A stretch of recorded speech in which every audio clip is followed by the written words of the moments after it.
Abra comigo, Salmo 34. O tema dessa noite é Olharam para Ele. Todos encontraram? Livro dos Salmos, bem no meio da Bíblia. Se você tem uma dificuldade em encontrar, está bem no meio. Pega a Bíblia assim, abra no meio e você vai encontrar o livro dos Salmos. Aí é só encontrar o capítulo 34. Livro dos Salmos, capítulo 34, versículo 1 em diante. O salmista disse: Bendirei o Senhor o tempo todo. Os meus lábios sempre o louvarão. Acho que nós podemos ler juntos. Vamos fazer isso, irmãos? Na tela, já que o texto está na tela, vamos ler todos juntos? Esses 8 versículos? Vamos lá. O versículo número 1. Vamos todos juntos. Bendirei o Senhor o tempo todo. Os meus lábios sempre o louvarão. Minha alma se gloriará no Senhor. Ouçam os oprimidos e se alegrem. Proclamem a grandeza do Senhor comigo. Juntos exaltemos o seu nome. Busquei o Senhor e ele me respondeu. Livrou-me de todos os meus temores. Os que olham para ele estão radiantes de alegria. Seu rosto jamais mostrará decepção. Este pobre homem clamou, e o Senhor o ouviu, e o libertou de todas as suas tribulações. O anjo do Senhor é sentinela ao redor daqueles que o temem, e os livra. E o versículo 8, provem e vejam como o Senhor é bom, como é feliz o homem que nele se refugia. Você pode aplaudir a palavra do Senhor? Olha que texto lindo, texto maravilhoso.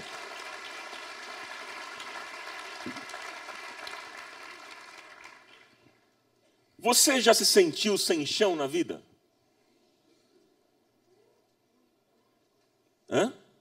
Muitas vezes, né? Você acordou sem vontade de sair da cama? Quantos aqui? Você já chorou de madrugada e não conseguiu mais dormir? Hein?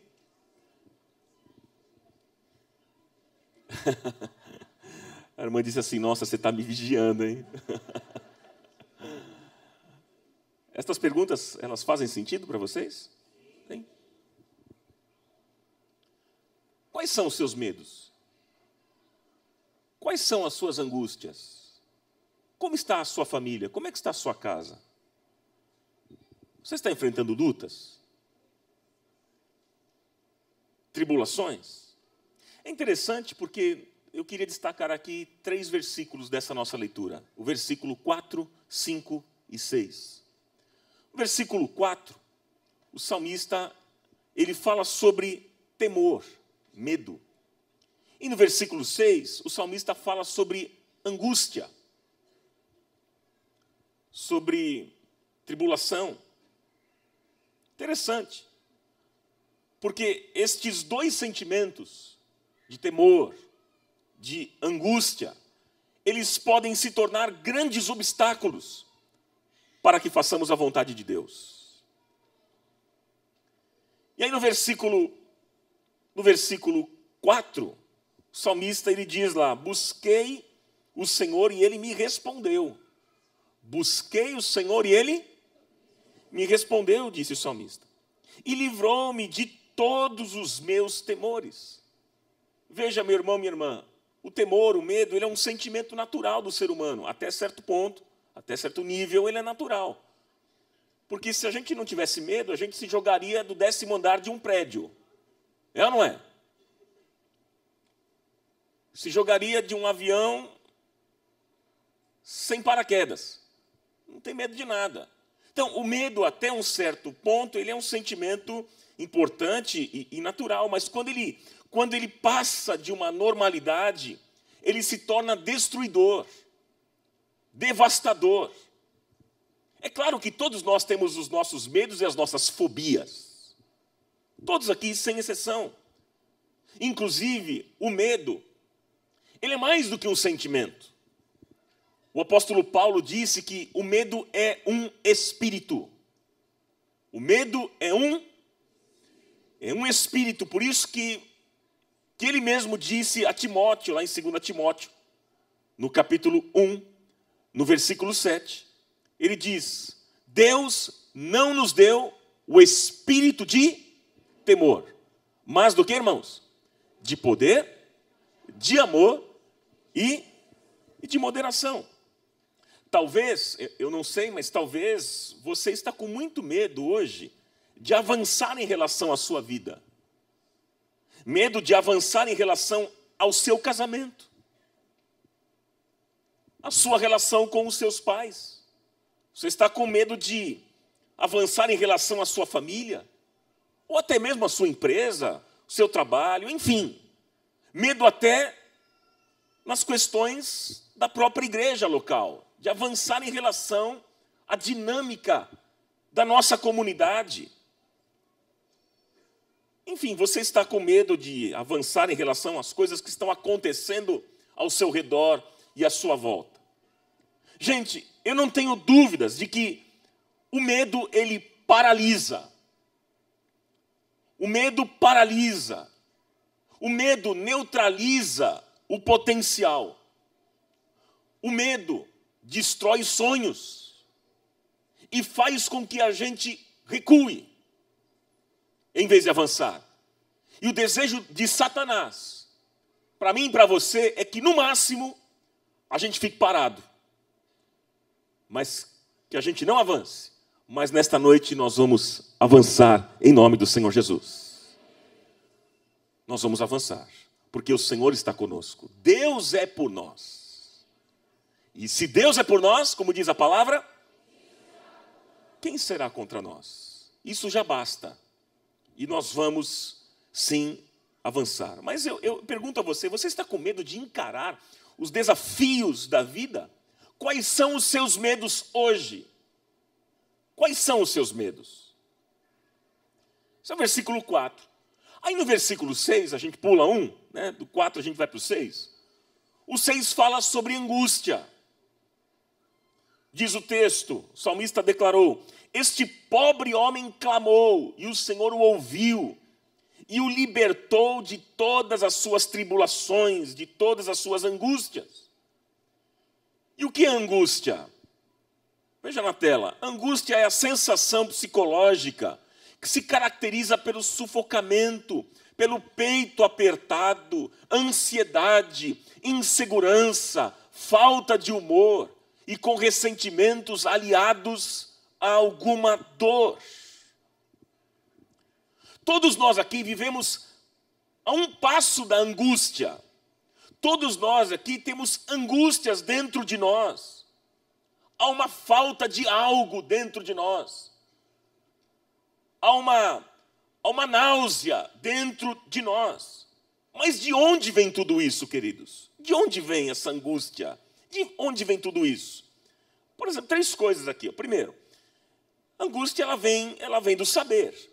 Porque quanto mais você sabe, mais largo torna-se o campo do saber.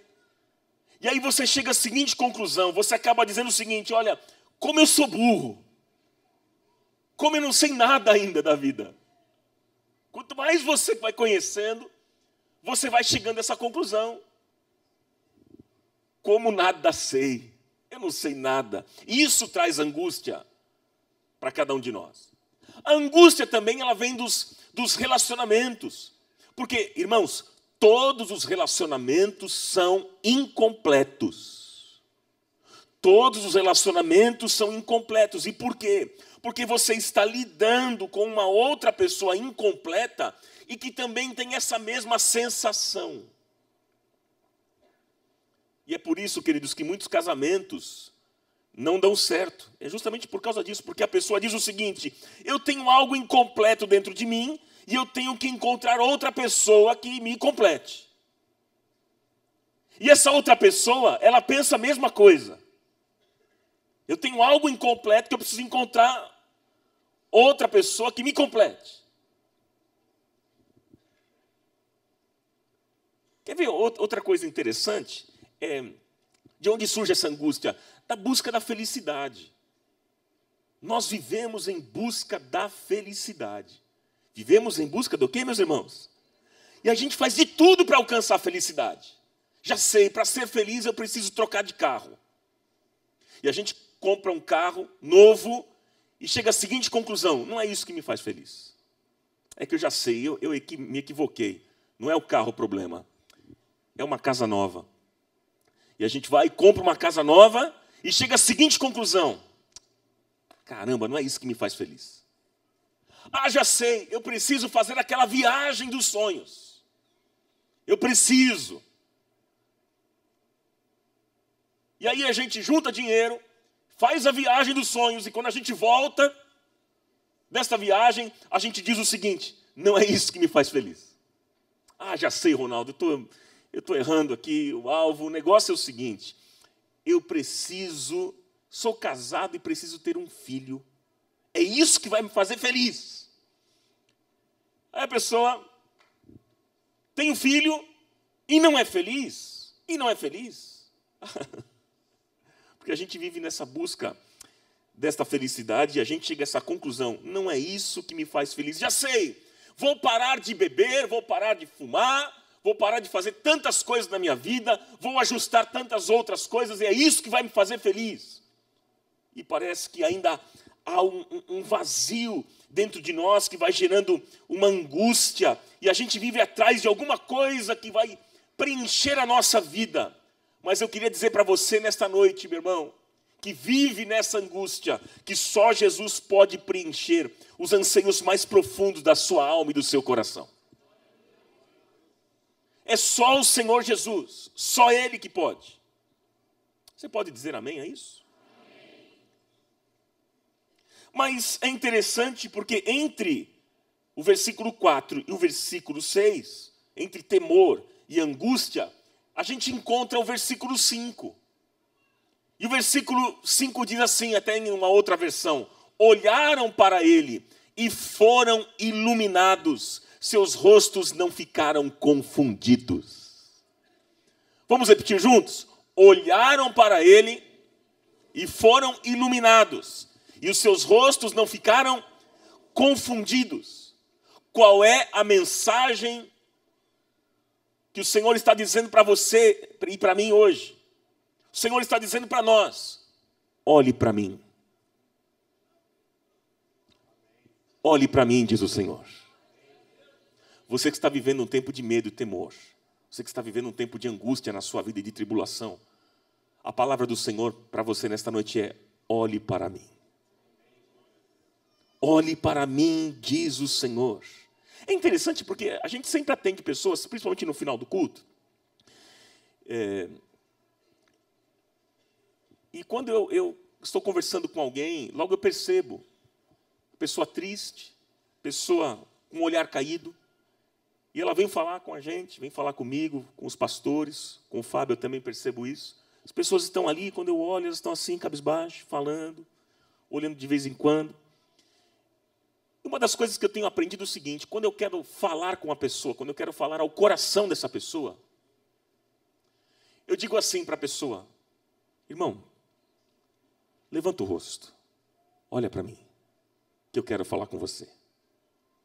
Levanta o rosto, olha para mim que eu quero falar com você. Deixa eu dizer, meu irmão, para você nessa noite, eu não sei como é que você entrou aqui.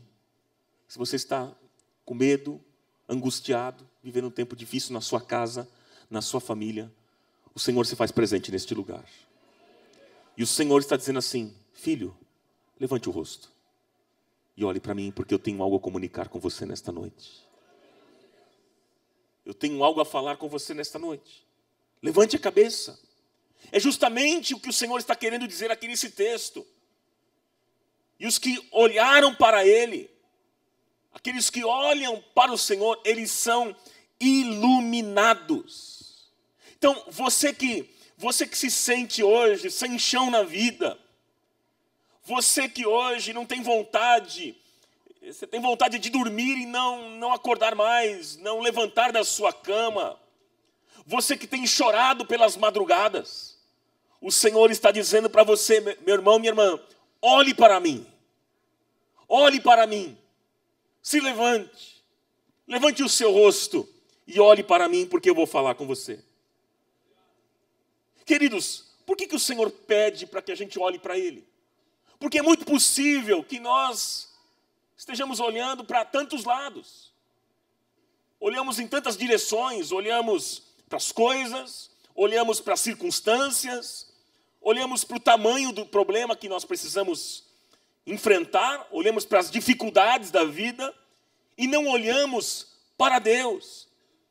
Mas quando nós aprendemos o segredo, meus irmãos, de viver uma vida que constantemente olha para o Senhor, então nós somos iluminados, Deus se revela a nós, e aí é justamente nesse ponto que nós vamos sendo transformados de glória em glória. O apóstolo Paulo, ele disse, lá em 2 Coríntios, no capítulo 3, versículo 17 e 18, ele disse, ora, o Senhor é o Espírito, e onde está o Espírito do Senhor, ali há liberdade. O Espírito do Senhor está neste lugar, irmãos. Isso é uma boa notícia, né? E aonde o Espírito do Senhor está, há liberdade. Este é um ambiente de liberdade. E Paulo continua dizendo, e todos nós que com a face descoberta contemplamos a glória do Senhor, segundo a sua imagem, estamos sendo o quê, meus irmãos? Transformados com glória cada vez maior, a qual vem do Senhor, que é o Espírito. Quando nós olhamos para o Senhor, nós vamos sendo transformados de glória em glória, com glória cada vez maior. Deus quer ter intimidade com você, meu irmão, minha irmã. Deus quer falar com você. Deus quer ter um tempo a sós com você. Quando você se tranca no seu quarto, quando você dobra os seus joelhos, quando você está diante da palavra, o Senhor está dizendo para você, é aí que eu quero falar contigo. Eu quero falar com você. Como é que é o seu tempo com Deus? Como que é o seu tempo com Deus? Hein? Olha, quando eu tenho o meu tempo com Deus, é interessante. Normalmente eu gosto de falar com Deus em pé. Eu gosto. Eu falo assim, andando, eu vou orando, e na minha sala, aqui no escritório, ou então em casa, eu gosto de ir caminhando e falando com Deus. Mas há momentos que eu também me ajoelho. Eu me ajoelho. Eu me prostro, mas eu não gosto de ficar tanto de joelho, não, porque às vezes cansa o joelho. Eu não sei você. Aí às vezes eu também fico sentado. Mas aí me incomoda um pouco de ficar muito tempo sentado e eu logo fico em pé. Mas tem uma posição que eu gosto mais. Sabe qual é, irmãos? Ficar deitado. É? Às vezes eu deito lá na minha cama, coloco assim as duas mãos no meu coração, fico olhando assim para cima, para o teto, e falando com Deus. E aí, queridos, quantas experiências eu já tive com Deus assim. Já me disseram que é muito ruim falar com Deus deitado porque você acaba dormindo, né? É. Quantos aqui já dormiram falando com Deus? Deixa eu ver. Olha lá, tudo igual. Tudo igual. É ou não é? Você começa a orar, aí você começa a misturar a oração, não é ou não é? Nossa, você começa a orar por qualquer coisa, daí se de repente desperta, você fala, o que eu estou orando mesmo? Já aconteceu isso com você? A oração fica meio sem nexo, meio sem sentido, né? E alguém já disse, mas Ronaldo, você gosta de buscar a Deus, falar com Deus deitado, mas não é ruim porque você acaba dormindo? Aí eu falei, pois é. Mas é justamente aí que se cumpre a palavra de Deus, lá do Salmo 139, 18, que diz, quando acordo ainda estou contigo. Quando eu acordo, ainda estou contigo. Não é bom isso, gente? Você dorme pensando em Deus e você acorda e o Senhor está com você ainda. Glória a Deus. E é neste momento de intimidade que Deus tem falado ao meu coração, Deus tem se revelado e Deus quer se revelar a você. Portanto, o segredo é olhar para o Senhor. Olharam para Ele e foram iluminados. Seus rostos não ficaram confundidos. Olhar para o Senhor fala de intimidade, fala de amizade, fala de comunhão, fala de relacionamento. E eu queria pontuar duas coisinhas, deixar para o teu coração aqui, sobre essa questão. Por que nós devemos ser íntimos de Deus? Por que nós devemos conhecer mais a Deus? Porque, veja bem, primeira coisa, porque intimidade, ela gera compreensão. Vamos repetir isso, irmãos? Intimidade gera compreensão. É na intimidade que nós aprendemos. É na intimidade que nós compreendemos o tempo de Deus. E compreender o tempo de Deus é a melhor coisa. Inclusive, compreender o tempo de Deus nos ajuda a sermos menos ansiosos, menos reativos, menos impulsivos, menos precipitados. Porque se nós formos íntimos de Deus, automaticamente nós vamos descansar, entendendo que Ele está no controle de todas as coisas, que Ele está cuidando de cada detalhe da nossa vida, de que Ele tem o melhor para nós, e teremos a plena convicção e certeza de que Ele nunca nos deixará e nunca nos abandonará, e no tempo certo, na hora certa, do modo certo, do jeito certo, o milagre surgirá na nossa vida. Glória a Deus. Todos nós aqui sabemos que Deus tem um relógio diferente do nosso. A hora do céu, Deus administra e sabe o tempo certo de operar, de realizar o que Ele tem para realizar.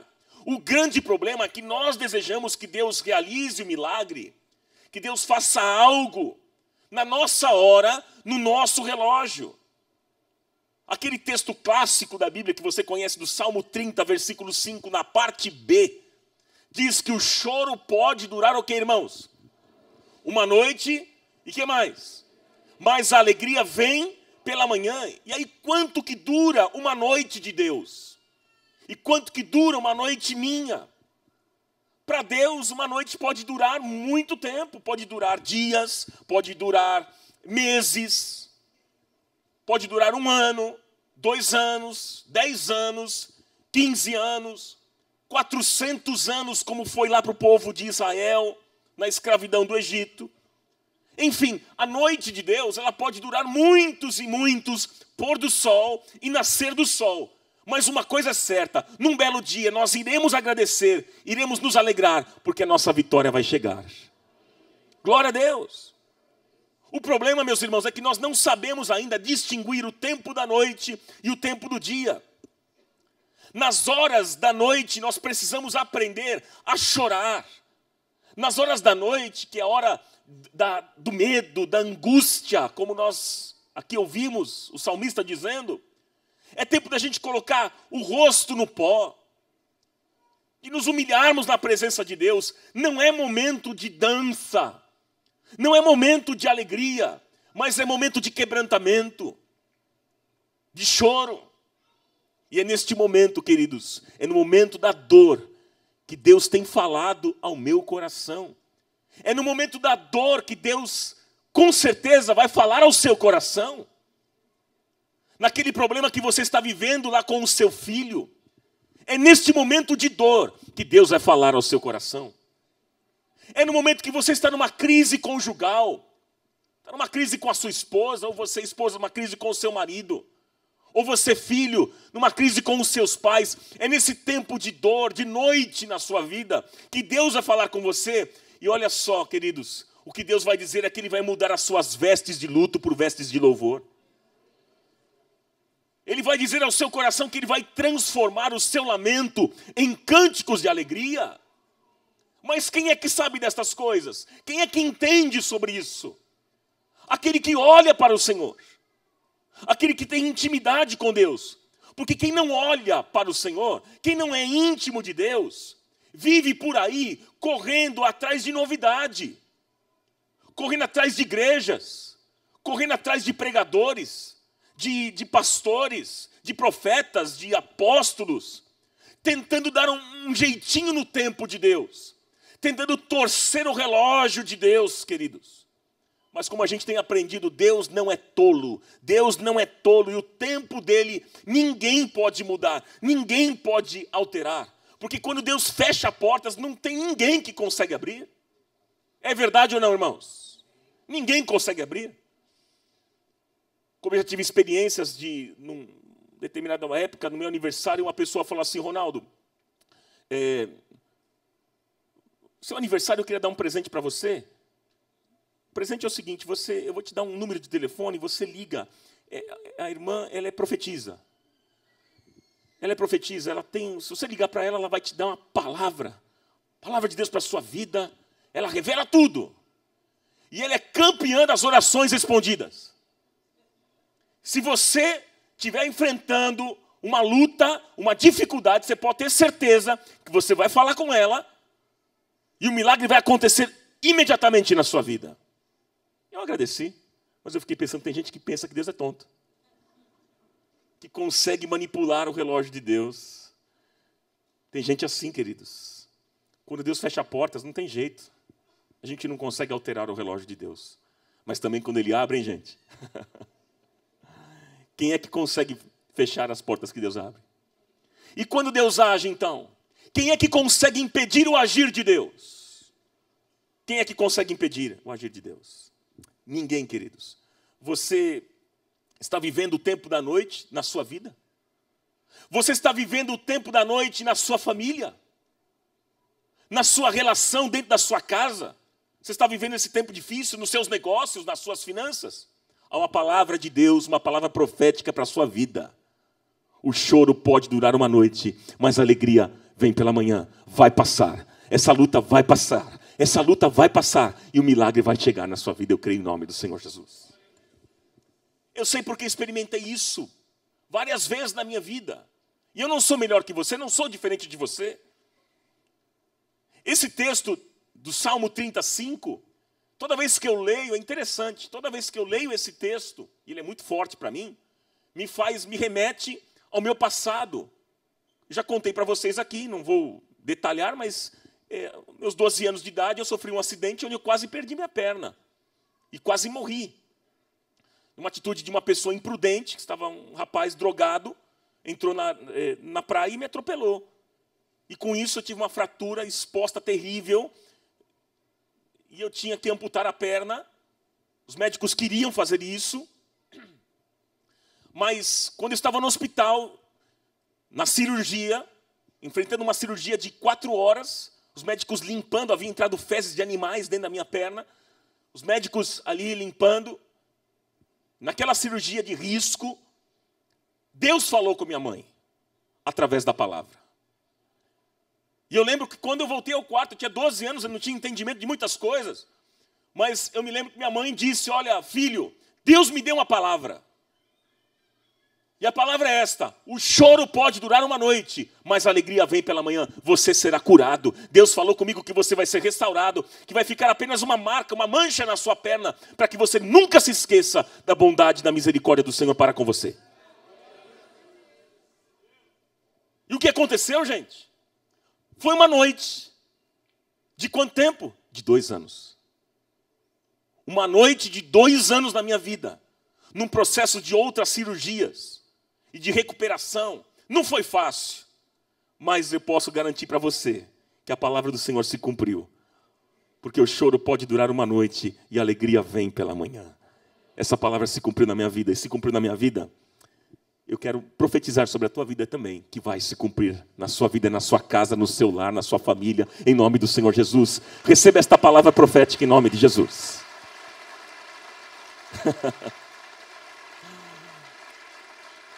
Glória a Deus. Você pode dizer amém? Amém. E a segunda coisa que eu deixo para o seu coração nesta noite é que, por que a gente tem que ser íntimo de Deus? Porque intimidade gera equilíbrio. Intimidade gera o quê, irmãos? Equilíbrio. Quando nós somos íntimos de Deus, nós não somos mais justos do que misericordiosos. Muitos são muito justos, mas eles não são misericordiosos na mesma proporção. E nós só conseguiremos combinar justiça com misericórdia se conhecermos o coração de Deus. Quanto mais amamos a Deus, mais amamos as pessoas. Quanto mais íntimos de Deus somos, automaticamente Ele nos empurra para perto do próximo. Às vezes eu fico observando esse nosso tempo de adoração e a gente percebe as reações das pessoas. Esse tempo que a gente tem de cânticos, de adoração, e é interessante. Às vezes eu vejo de tudo. Tem gente ali se alegrando, outros estão chorando, outros fazem gestos, né? Tem uns que ficam assim, ó. Tem de tudo. É interessante isso. Eu não estou recriminando, não. Só estou falando para vocês o retrato que a gente tem, né? Outros dão glória a Deus, outros choram, outros ficam abraçados cantando. É interessante. Esse tempo de adoração na nossa comunidade tem sido uma bênção. Tem sido, não, irmãos? Deus tem falado em meio aos louvores. Ele tem se manifestado. Deus habita em meio aos louvores. Deus tem estado presente em nosso meio quando cantamos, quando louvamos a Deus. Milagres têm acontecido aqui nesta comunidade, irmãos. Milagres têm acontecido. É interessante. Mas eu fico pensando às vezes comigo, que, gente, se essa nossa adoração a Deus, essa manifestação que a gente tem nos cultos, tudo isso é lindo e maravilhoso. Mas se tudo isso não se transformar em atitudes, se tudo isso não se transformar em ação, a nossa adoração, ela é incompleta. É uma adoração hipócrita. É uma adoração mentirosa.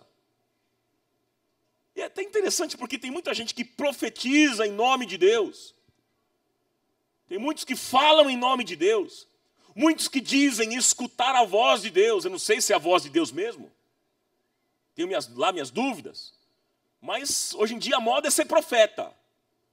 Tem recado de Deus para todo mundo. E aí eu fico observando que tem gente que fala assim, eu estou escutando a voz de Deus. Será? E essas pessoas, elas continuam as mesmas. Mesquinhas, avarentas, maledicentes, e diz que escuta a Deus, hein? E diz que escuta a Deus. Elas continuam odiosas, maldosas, elas continuam assim, elas não perdoam as pessoas, elas querem vingança. Aleluia. Porque minha é vingança, diz o Senhor. Pessoas assim, vingativas, pessoas arrogantes. Eu não consigo, e diz que escuta a voz de Deus, porque, irmãos, olha, realmente, quando nós escutamos a voz do Espírito Santo, a voz de Deus, nós somos iluminados. Nós somos transformados. E é de glória em glória, é dia a dia. Vamos sendo transformados. Então, eu fico meio assim, com o pé atrás, quando eu vejo pessoas assim, que dizem o tempo todo, estão escutando a voz de Deus, tem palavra para todo mundo.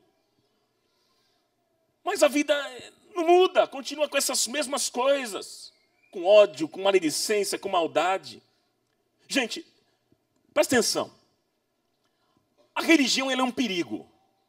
A religião é um perigo. Cuidado para que você não se torne um religioso. Esse é um risco que todos nós aqui temos. Porque a religião, ela nos torna justos. Mas ela tira de nós a misericórdia. E religião sem misericórdia vira farisaísmo. Inclusive os fariseus, em sua época, eles eram os mais justos. Eles eram os mais corretos. Eles jejuavam 24 horas 2 vezes por semana e eles davam o dízimo de tudo que tinham, até do sal que comiam. Eles eram corretos em nome da religião. Eles eram fiéis em tudo. Mas eu fico pensando, o que adianta, meus irmãos? O que adianta ser correto no que faz em nome da religião, se junto com isso não há um coração cheio de compaixão e cheio de misericórdia? Joga essa religião no lixo, porque não serve para nada. Isso é hipocrisia, é farisaísmo. É por isso que o grande desafio, meus irmãos, é agirmos, nós precisamos agir com mais amor, com mais compaixão e misericórdia em relação às pessoas. Isso começa dentro da nossa própria casa. Porque às vezes a gente age assim com os de fora e dentro de casa a gente não age assim.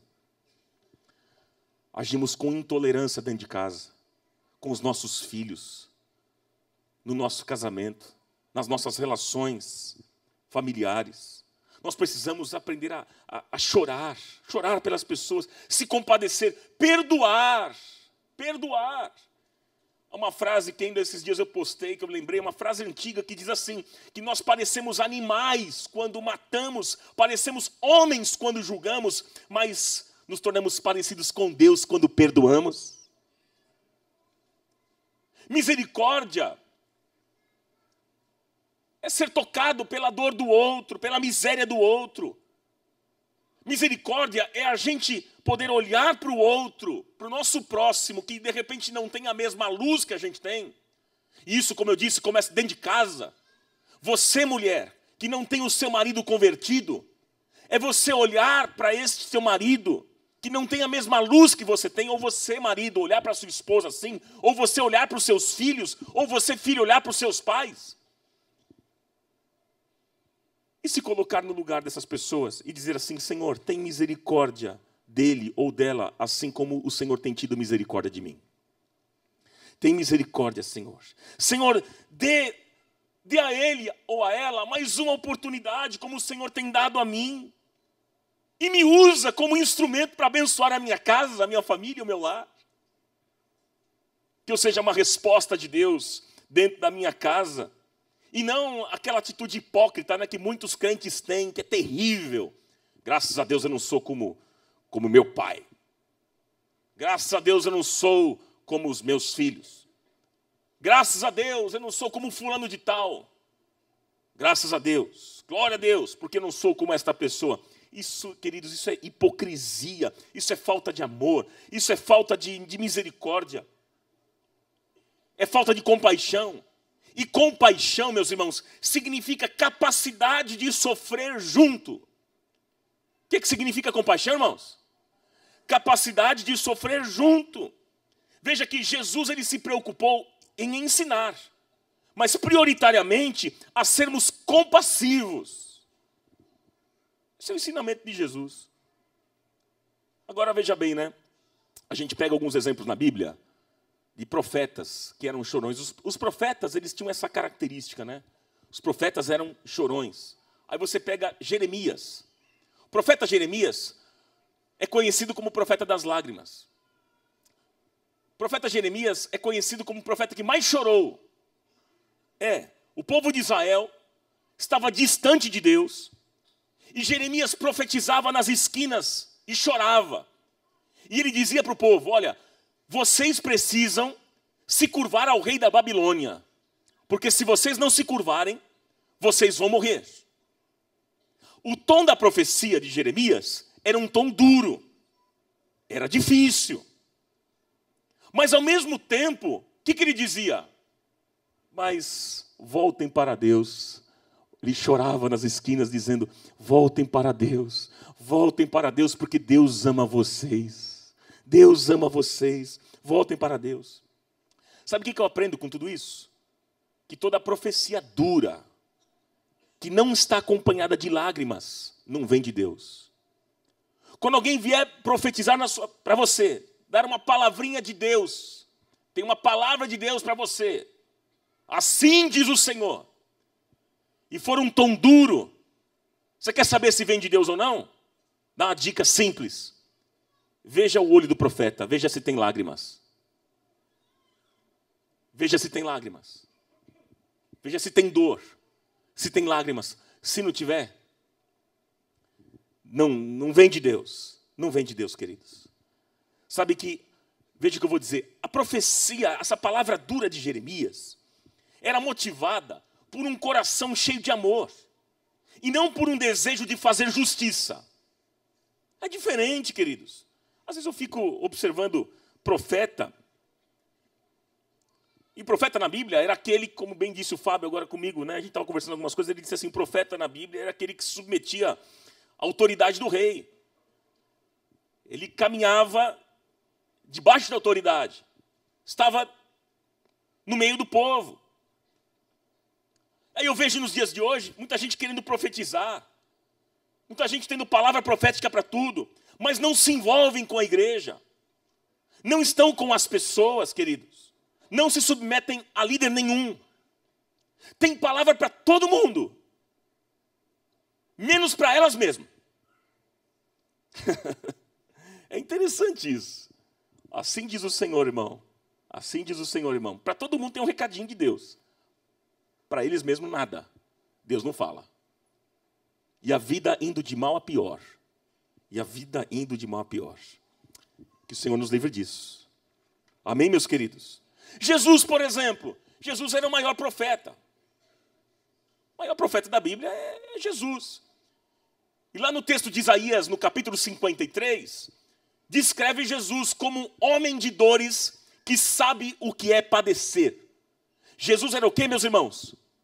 Homem de dores, que sabe o que é padecer. Então, a esses que se auto-intitulam profetas, os profetas da nação, olha, o que você, profeta, entende sobre dor? Hein? Esses profetas que dizem que são profetas, eles entendem o que sobre dor?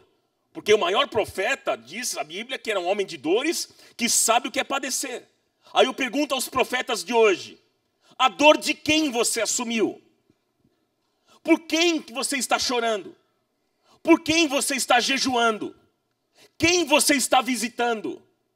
A dor de quem que você está assumindo para você, a sua vida?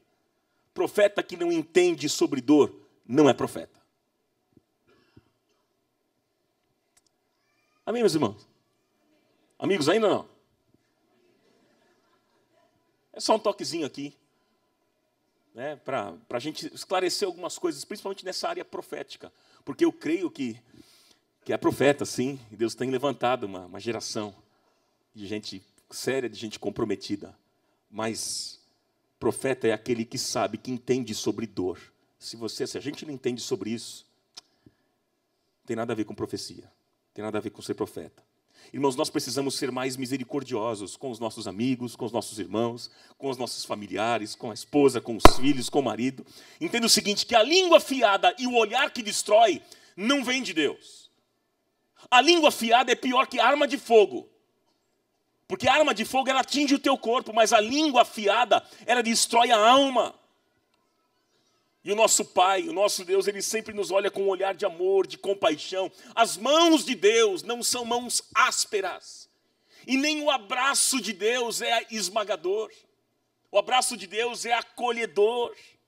Portanto, queridos, nós não temos o direito de tratar as pessoas sem amor e sem misericórdia. Porque Deus nos trata com amor e misericórdia. Nós não temos o direito de não perdoar quem nos ofende. Você não tem esse direito, você não tem outra saída. Você precisa perdoar. Mas, Ronaldo, me ofenderam gravemente. Você não tem outra saída. Você precisa perdoar. Ah, mas o meu pai me ofendeu. A minha esposa está me ofendendo. Você não tem direito de não perdoar. Você precisa perdoar, porque Deus tem perdoado os teus pecados. E quando você perdoa, você diz não para o diabo e você diz sim para Deus. E o milagre acontece se você dá um passo de fé. Dá um passo de fé. Porque o perdão não é baseado em sentimentos, mas é numa decisão. E se nesta noite você decidir perdoar, e você dá um passo de fé, mesmo não sentindo, você pode ter certeza que o milagre vai acontecer na sua vida. Deus vai transformar a sua vida, o seu coração e a sua relação. Amém? Queridos, Deus não vê a gente como joio. Deus vê a gente como trigo. Nós somos filhos de Deus, não bastardos. Somos filhos de Deus. Deus ama a todos e deseja salvar todos. Deus deseja tirar os homens do reino das trevas e transportá-los para o reino da luz. E é por isso que nós estamos aqui, amém, queridos? Porque um dia fomos transportados do reino das trevas para o reino da luz. É ou não é? Mas Deus deseja fazer isso na sua família também. Você que tem lá um familiar que ainda não conhece a Jesus, saiba que Deus ama ele também. Deus não vê ele como um joio, Deus vê como trigo. E Deus deseja transportá-lo do reino das trevas para o reino da luz. A obra que o Senhor fez na sua vida, Ele também deseja fazer na sua família, na sua casa, na vida dos seus filhos. Ore por isso, creia nisso, profetize isso, descanse nisso, e o milagre do Senhor vai acontecer. Louvado seja o nome do Senhor. Glória a Deus.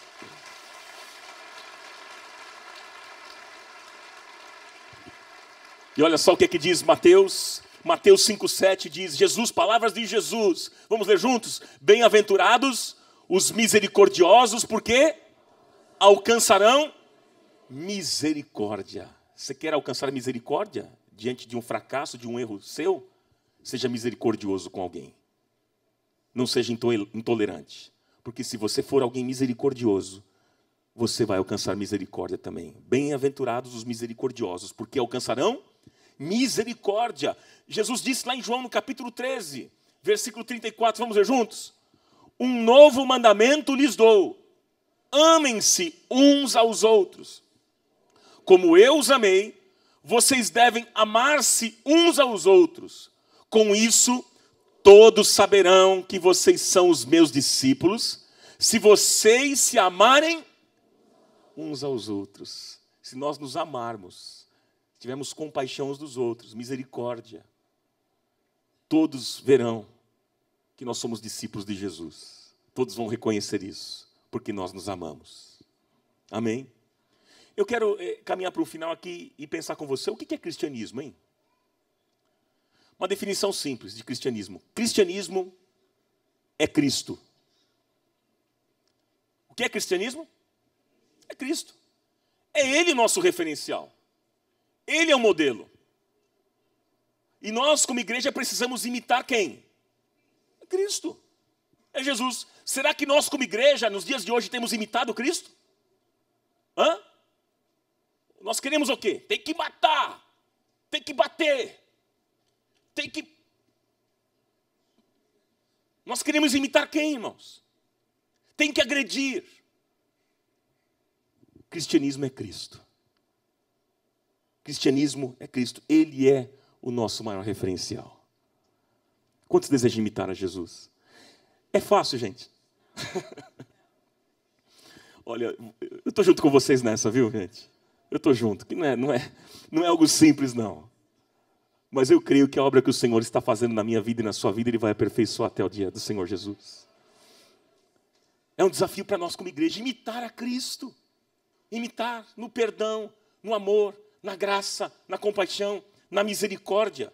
E nós nos relacionando com o Senhor, você pode ter certeza que Ele tem vida abundante, vida com abundância para todos aqueles que se aproximam dEle.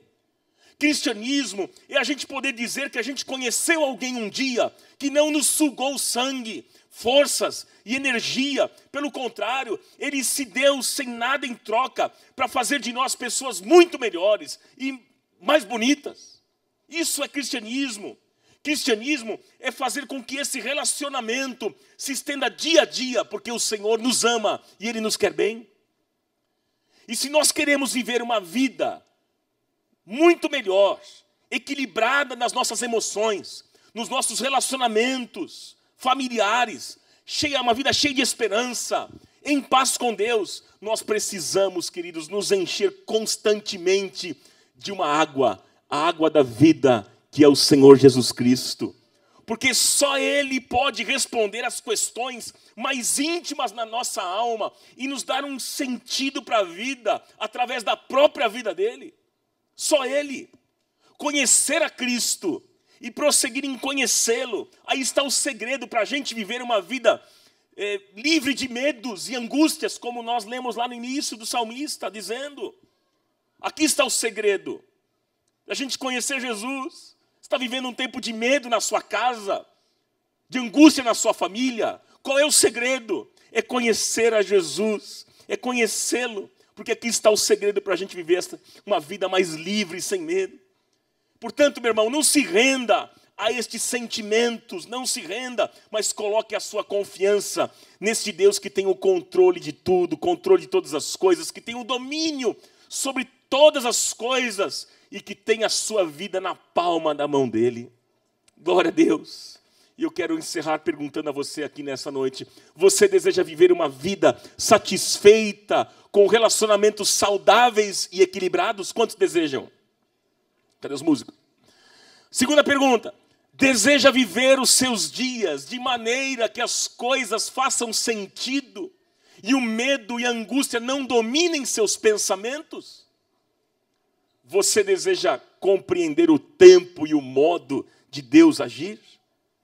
E eu encerro dizendo Provérbios 8:17. O Senhor está dizendo: amo os que me amam, e quem me procura me encontra. Olharam para ele e foram iluminados, e os seus rostos não ficaram confundidos. Receba esta palavra em nome do Senhor Jesus.